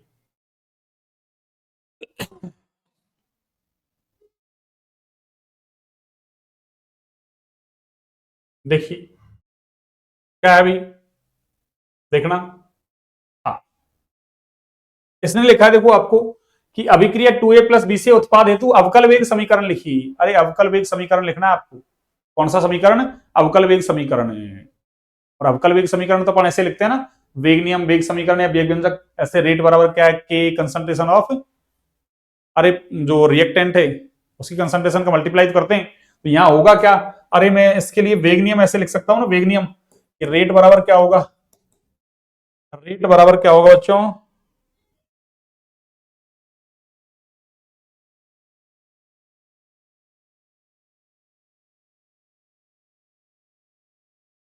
हाँ जी,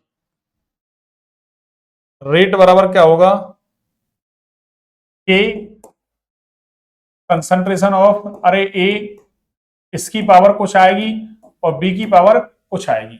पर हमको पता है वेग नियम कैसा होता है, अरे प्रायोगिक होता है, इसको हम संतुलित रासायनिक समीकरण को देखकर नहीं लिख सकते। ये क्या है? अरे वेग नियम। अब वो अगर हमसे कह देता कि ये अभिक्रिया ये है, इससे उत्पाद तो बन रहा है, पर ऐसे कह देता कि अभिक्रिया का वेग, अरे एक ही तो मान लो ऐसे कह देता कि एक घात पर डिपेंड कर रहा है मान लो, और बी की आधी घात पर डिपेंड कर रहा है, ऐसे कहता तो हम लिख देते कि ए की पावर वन, तो वन को लिखने की जरूरत नहीं है, बी की पावर आधी कर देते, क्यों? उसने कह दिया आधी, पर इसने कहा नहीं। तो ये क्या है? वेग नियम या वेग समीकरण, या इसी को हम वेग व्यंजक बोल सकते हैं। तो इसने हमसे क्या कहा? अवकल वेग समीकरण, इसका अवकलन करना है, तो रेट की जगह अपन क्या लिख देते हैं, अरे ऐसे लिख देते हैं माइनस का डी आर अपॉन, अरे डी टी बराबर के कंसंट्रेशन ऑफ ए इसकी पावर जो भी है, बी की पावर जो भी है, पर इसने हमको लिखा ही नहीं। अब लिखा ही नहीं तो फिर हम अवकल वेग समीकरण कैसे लिखेंगे? हम तो नहीं लिख सकते। तो हम क्या कर देंगे, हम तो ऐसे लिखेंगे कि इसकी पावर क्या है, मान लो एक्स, इसकी पावर वाई। अब आप बता देते तो हम एक्स और वाई की जगह आप कहते वो लिख देते, पर उसने लिखा ही नहीं, हम ऐसे लिखेंगे फिर इसको। ठीक है ना, कि भाई वेग नियम कैसा होता है, प्रायोगिक, इसको हम मतलब संतुलित रासायनिक समीकरण को देखकर अरे नहीं लिख सकते, इससे हम संतुलित रासायनिक समीकरण को देखकर नहीं लिख सकते, तो फिर इसके लिए हम ये अवकल वेग समीकरण ऐसे लिखेंगे।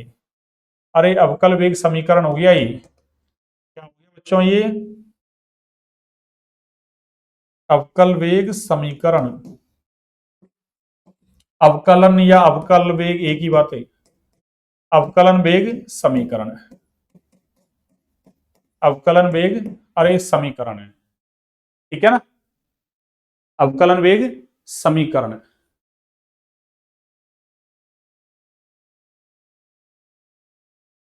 आगे देखिए,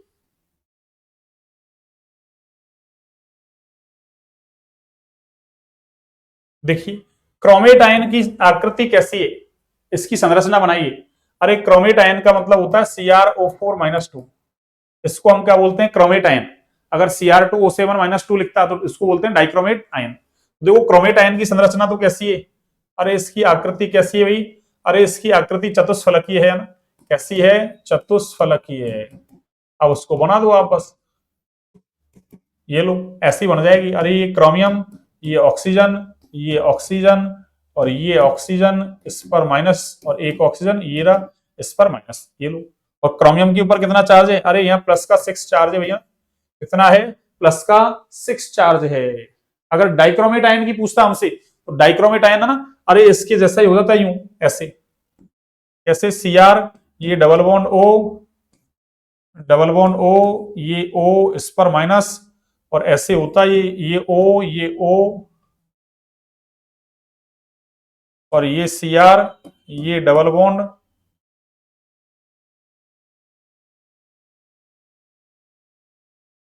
ये डबल बॉन्ड O, और ये, अरे ये O पर माइनस, और ये डबल बॉन्ड O, ऐसे हो जाता है ये, ठीक है ना।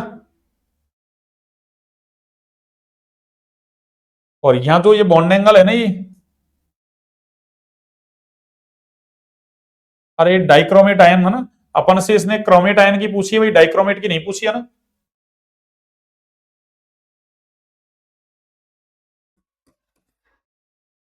ये लो, ये डाइक्रोमेट आयन की पूछता अगर अपन से, ठीक है ना। ये बॉन्ड एंगल कितने का होता है? यहाँ 126 डिग्री का होता भी है ना। ये डाइक्रोमेट आयन है, ये तो क्रोमेट है। अरे ये तो कौन सा है भाई? अरे ये क्रोमेट आयन है, याद रखें। और ये कौन सा है? अरे ये डाइक्रोमेट आयन है भैया ना। कौन सा आयन है? Dichromate ion. ये चतुष्फलकीय है, इसमें दो चतुष्फलक वो ना आपस में जुड़े हुए हैं, ऐसे दो चतुष्फलकों के शीर्ष आपस में जुड़े हुए हैं। यहां भी क्रोमियम के ऊपर कितना चार्ज है? अरे इसमें भी +6 है भाई, और इसमें भी कितना है बच्चों? अरे प्लस का 6। आगे देखिए अगला, किसी एक परा यूरेनियम तत्व का नाम और प्रतीक लिखिए। ये भी पहले एग्जाम में आ चुका है। अरे ये भी एग्जाम में आ चुका है। तो परा यूरेनियम का मतलब क्या है? अरे यूरेनियम के बाद आने वाले तत्व क्या कहलाते हैं? परा यूरेनियम तत्व, या उनको अति भारी तत्व, सुपर हेवी एलिमेंट्स बोलते हैं, या ट्रांस यूरेनिक एलिमेंट्स बोलते हैं। परमाणु क्रमांक 92 के बाद, मीन्स यूरेनियम के बाद। तो इसमें कोई सा लिख दो आप, यूरियम के बाद नेपचुनियम लिख दो, प्लूटोनियम लिख दो, अमरीसियम लिख दो, क्यूरियम लिख दो, आपकी इच्छा कोई सा लिख दो। इसने तो कहा एक का लिखना है, तो ये लो मैंने लिख दिया क्यूरियम। ये तो इसका नाम लिख दिया मैंने। थोड़े पापड़ यूं ना पो पुराने आम कम बिकेंगे, कैफे में ऐसे फरमाओ मैडम नाश्ता अरे लाओ।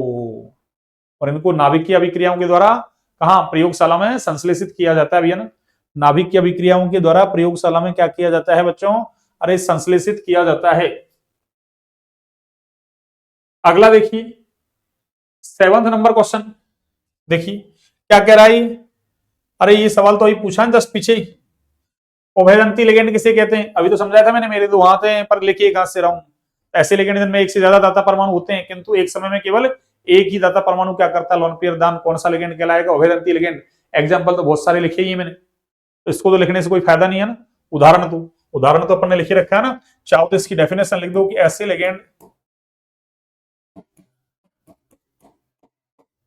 लिगेंड जिनमें क्या हो गई? जिनमें एक से अधिक क्या हो? अरे दाता परमाणु हो, एक से अधिक दाता परमाणु। हाँ, किंतु एक समय में केवल एक दाता परमाणु ही।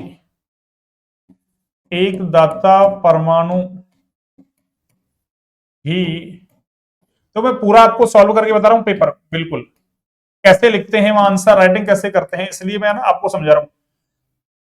तो एक दाता परमाणु ही लोन पेयर अरे दान करता भी है ना। क्या करता है? अरे दान करता है। वो कौन सा लिगेंड कहलाएगा? उभयदंती लिगेंड या उभयदंतुक लिगेंड। जैसे CN-NC, एग्जाम्पल लिखना चाहो तो ये लो। अरे CN- और दूसरा NC-, ये लो, ठीक है ना। साइनेडो और आइसोसाइनेडो, ये लो। अभी पीछे मैं समझा के आ रहा हूं जस्ट। अब तो फॉर्मेलिटी देखो, एल्किल एमीन अमोनिया से अधिक क्षारीय है। अभी तो समझाया एल्किल एमीन में एल्किल समूह के प्लस आई प्रभाव की वजह से नाइट्रोजन पर इलेक्ट्रॉन डेंसिटी बढ़ जाती है। इस वजह से कैसा ये ज्यादा क्षारीय है। तो क्या कहेंगे कि एल्किल एमीन में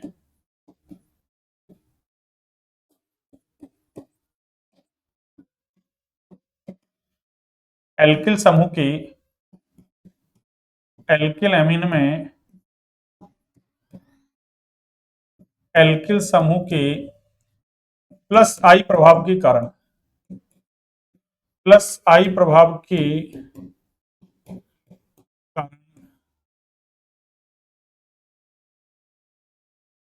नाइट्रोजन पर इलेक्ट्रॉन घनत्व बढ़ जाता है ना, बढ़ जाता है। इसलिए यह अमोनिया से अधिक क्षारीय होता है। फिर भी आप एग्जाम में आपकी लैंग्वेज को ना, अरे आपकी लैंग्वेज में लिख सकते हैं ना। मैं तरीका बता रहा हूं आपको, ये भी लिखोगे तो भी परफेक्ट है बिल्कुल, है ना। लेकिन थोड़ा बहुत मॉडिफाई भी कर लोगे हल्का फुल्का ना आपकी लैंग्वेज में। बिल्कुल सेम लैंग्वेज रख नहीं सकते ना अपन, बस आपको भावार्थ आना चाहिए, ठीक है ना। इसलिए यह अमोनिया से क्या है? अरे अधिक क्षारीय है। अमोनिया से अधिक क्या है बच्चों? क्षारीय है। अरे अमोनिया से अधिक क्या है? क्षारीय। ये लो, अमोनिया से अधिक क्या है? क्षारीय। आगे कह रहा है, अगला क्वेश्चन देखो आप। हाँ जी, अगला क्वेश्चन देखें। ये कह रहा है कि एमीन में उपस्थित नाइट्रोजन के लिए कक्षकों की संकरण का प्रकार लिखिए। अरे एमीन कोई सा ले लो आप, 1 डिग्री लो, 2 डिग्री लो, 3 डिग्री लो, कोई सा एमीन ले लो। जैसे मान लो आपने 1 डिग्री एमीन भी ले लिया, जैसे ये 1 डिग्री एमीन है, तो इसमें नाइट्रोजन के कक्षकों की संकरण का प्रकार अगर लिखें आप, तो नाइट्रोजन के पास क्या है? एक लोन पेयर है, और हमको पता है देखो यहाँ, अरे एक सिग्मा बॉन्ड, 2 सिग्मा बॉन्ड, और ये 3 सिग्मा बॉन्ड, तो कुल क्या है? 3 तो सिग्मा, और एक क्या है भाई? अरे लोन पेयर है। और याद करो 11वीं क्लास, सिग्मा बॉन्ड की संख्या अरे प्लस लोन पेयर कैसा? लोकेलाइज होना चाहिए, डीलोकेलाइज नहीं, अनुनाद में भाग नहीं ले, ठीक है ना? अनुनाद में भाग नहीं ले, उसको काउंट करते हैं। अगर इनका सम कितना आ रहा है? 4, टोटल 4 आ रहा है ना, और 4 आ रहा है, तो संकरण कौन सा होगा? अरे sp3 होगा। तो इसने यही पूछा है कि एमीन में उपस्थित नाइट्रोजन के लिए कक्षकों के संकरण का प्रकार लिखिए, तो क्या होगा? sp3। कौन सा? अरे sp3, ठीक है। अब अगला है, लघुत्तरात्मक प्रश्न लिखने हैं आपको, और उत्तर सीमा क्या करनी है? अरे लगभग कितना करना है भी? 50 शब्द। उत्तर सीमा लगभग कितनी करनी है आपको? 50 शब्द। तो देखिए आज तो ये ना स्टार्ट किया अपन ने, थोड़ा सा फ्लो आने में टाइम लगेगा ना, और थोड़ा सा वो लाइटिंग वगैरह की वजह से भी है ना, वो 15-20 मिनट की क्लास तो ऐसे खराब हो गई थी। तो इसको अपन कल करते हैं ना, बाकी को सॉल्व, ठीक है ना? जो बचा हुआ है उसको, आगे वाले को, लघुत्तरात्मक को, और फिर इसके बाद दीर्घ उत्तर ये है, और इसके बाद निबंधात्मक प्रश्न है, उनको अपन करते हैं कल। टोटल 28 क्वेश्चन कर दिए अपन ने, अब 25 और बच रहे हैं, उसको कल कर देंगे, थोड़ी बड़ी क्लास लगा लेंगे, देखते हैं ना। अभी ज्यादा बड़ी क्लास नहीं है, 1.25 घंटे की क्लास हुई है, और बाकी क्लास को करते हैं अपन कल, ठीक है? चलिए फिर से मिलते हैं कल, और क्लास अच्छी लगे तो क्लास को लाइक, सब्सक्राइब, शेयर करें, ज्यादा से ज्यादा शेयर करें, ताकि और बच्चों को फायदा हो। देखो विद्या धन एक ऐसा धन है जिसको जितना बांटोगे उतना ही बढ़ेगा। कई बच्चे सोचते हैं कि अच्छा हम तो पढ़ लेते हैं ना, और हम क्या करें फालतू में ना, अपने अड़ोसी पड़ोसी और कोई जानकार है उनको बता क्या करे, अपने अच्छे नंबर आ जाएंगे। कभी अच्छे नंबर नहीं आ सकते ना, क्यों? ये एक ऐसा धन है जिसको जितना बांटेंगे उतना ही बढ़ेगा। हम दूसरे को बताने की कोशिश करेंगे, दूसरे को समझाएंगे, तो हमको ज्यादा समझ में आएगा। पढ़ना अलग बात है, पढ़ाना अलग बात है। तो आप किसी दूसरे को ना भाई, जो बच्चा कमजोर है उसकी हेल्प करते हैं, आप समझाते हैं उसको, तो आपका ज्ञान ज्यादा बढ़ता है, ठीक है ना? चलिए, और वैसे तो आप समझदार ही हैं, कह रहा ना, 12th क्लास पास करके जाने वाले हैं आप, और पीडीएफ के लिए मैंने बोली थी आपको, टेलीग्राम चैनल पे आपको मिल जाएगी, ठीक है बच्चों? चलिए।